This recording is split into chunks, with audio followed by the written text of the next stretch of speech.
వ్యక్తిగతంగా assign lands ని ఆక్రమించుకోవడం, తన ప్రభుత్వం యొక్క మనుగడ కోసం అప్పటికే దశాబ్దాల కాలంగా సాగు చేసుకుంటున్నటువంటి అసైన్ ల్యాండ్స్ ని దళితుల నుంచి మైనార్టీల నుంచి లాగేసుకొని సెంటు పట్టాలు ఇస్తాననేటువంటి ప్రయత్నం చేయటం జగన్మోహన్ రెడ్డి ప్రభుత్వానికే చెల్లింది తప్ప చంద్రబాబు నాయుడు గారికి ఎలా చెప్తారు? రాజధానిలో అసైన్ ల్యాండ్స్ పరిస్థితి ఏమిటి? నువ్వు అసైన్ ల్యాండ్స్ తీసుకుంటున్నప్పుడు ₹1 నష్టపరిహారం చెల్లించావా? ఈ ప్రభుత్వం ఏం చెప్తా ఉంది? అసైన్ ల్యాండ్స్ ను ప్రభుత్వం ఎప్పుడు అవసరమైనా సరే తిరిగి స్వాధీనం చేసుకునే దానికి అవకాశం ఉంది కాబట్టే తీసుకుంటున్నామని చెప్పారు. కానీ చంద్రబాబు నాయుడు గారు ఏం చేశారు?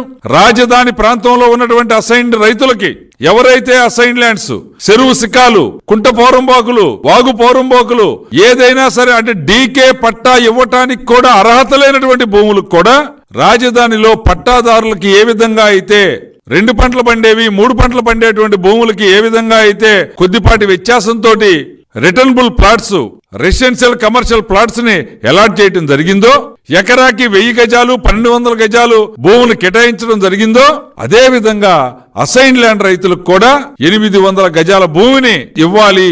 చెరువు శిఖాలైన, కుంట వాగు పోరంబోకులైనా, డొంక పోరంబోకులైనా ఆపాటికే సేద్యంలో ఉన్నటువంటి రైతాంగానికి న్యాయం చెయ్యాలి అనేటువంటి మహాసంకల్పంతో జీవో నెంబర్ 1 కి జీవో నెంబర్ 41 యాడ్ చేసి రైతాంగానికి హక్కులు కల్పించి 1,00,000, 2 లక్షల రూపాయలు ఉన్నటువంటి భూమిని కోట్ల రూపాయల విలువల్లోకి తీసుకొచ్చినటువంటి చరిత్ర చంద్రబాబు నాయుడు గారిదని చెప్పి అక్కడ ఉన్నటువంటి అసైన్ ల్యాండ్ ఓనర్స్, పట్టాదారులు, భూముల్లో సాగులో ఉన్నటువంటి సాగుదారులు వీళ్ళంతా కూడా చంద్రబాబు నాయుడు గారు మాకు దేవుడితో సమానం, మాకందరికి మా భూములకి విలువనిచ్చాడు, మా అసైన్ ల్యాండ్స్ కూడా పట్టాదారులతో పాటు సమానంగా హక్కులు కల్పించాడని చెప్పి పాలాభిషేకాలు చేస్తూ దైవ సమానంగా భావిస్తా ఉంటే సంబంధం లేనటువంటి వ్యక్తులతోటి సంబంధం లేనటువంటి విషయాల్ని తీసుకొని వచ్చి కేసులు పెట్టించే దానికోసం గతంలో ప్రయత్నం చేసి అబాస్పాలయ్యావు.